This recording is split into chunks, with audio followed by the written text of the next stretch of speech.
You like Dune? You like Tremors? Well, if those movies didn't give you enough giant deathworm action, then maybe what we're going to talk about today will just be able to satisfy that itch for you. Yes, the Mongolian Deathworm, and I really hope this thing isn't real because the clue's in the name, people. Deathworm. Let's talk about it.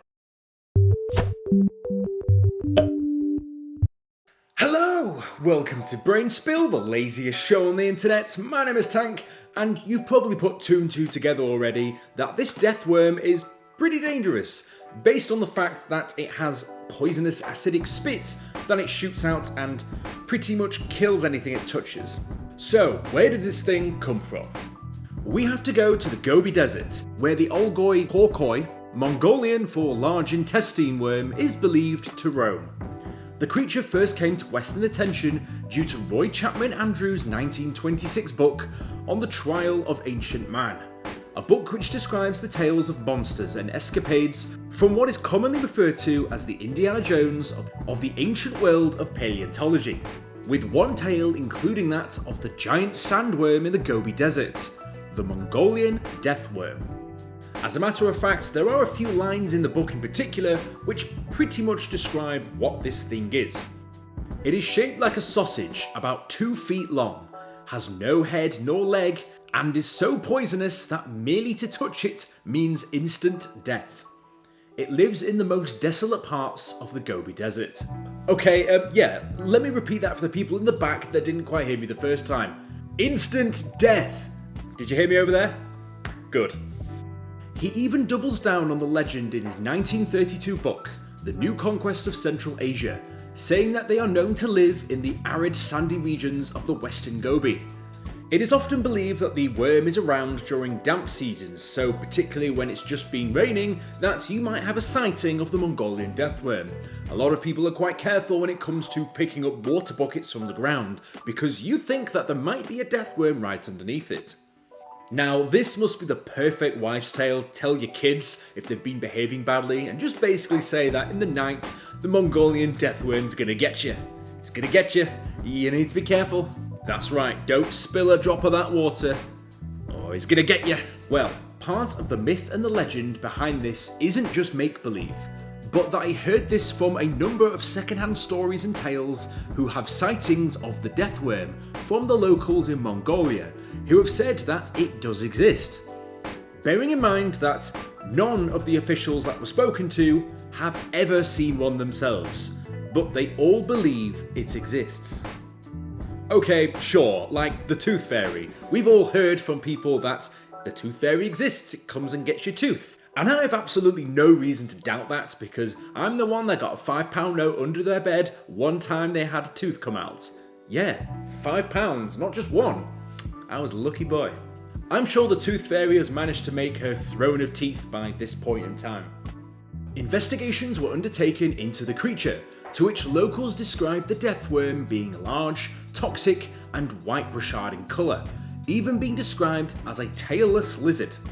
They soon found that many of the descriptions given were actually similar to that of a young sand boa instead of any deathworm, which leads some people to believe that this might have been exactly what the animal was the entire time.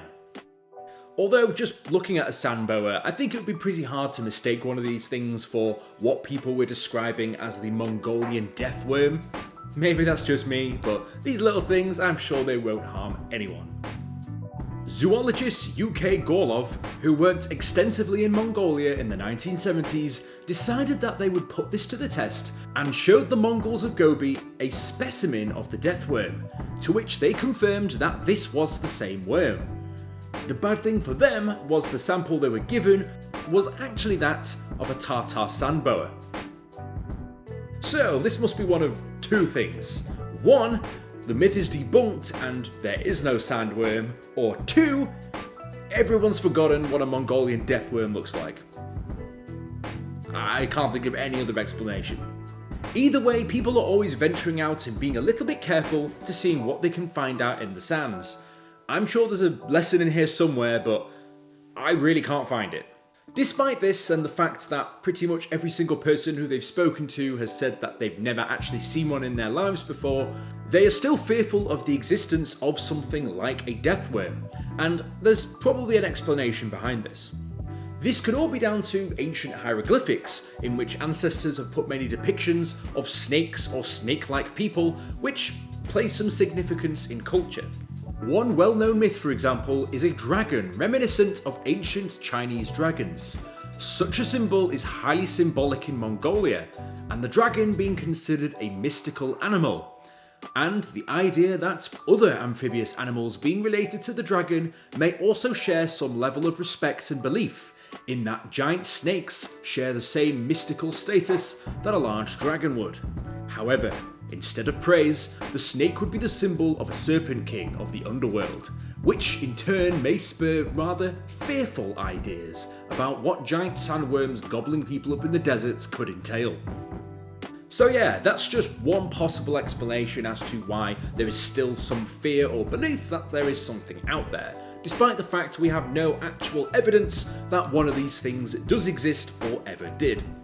Despite there being no evidence, this has, of course, not stopped a whole flurry of filmmakers and journalists rushing out to the Gobi Desert to see what they can find, either by making one-off programs, news reports, or in some cases even entire documentary series. As you might imagine, many of these people don't yield any results, aside from a TV show where at the end they may show something that could exist, or quote-unquote evidence, but they never really have much to show for it at the end of the day. Yeah, I don't know if it's just me, but these sorts of programs, it just feels like a bit of a waste of time, mainly because you spend an hour watching someone try and find some supernatural animal which we know hasn't been found, because if it was ever found, it would be on the news. And I'm pretty sure I've not seen anything significant saying that they'd caught a massive sandworm in the deserts eating people up like a Mongolian deathworm.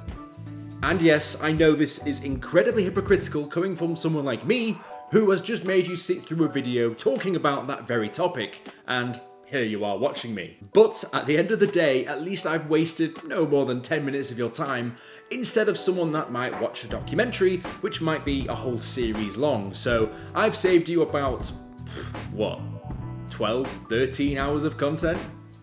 If you like the video, be sure to like and subscribe. If you want to be notified as soon as I upload my next video, be sure to hit the bell button. And if you've got any ideas for what topics you'd like me to discuss next, let me know down in the comments below. As always, sources used in the video will be in the description.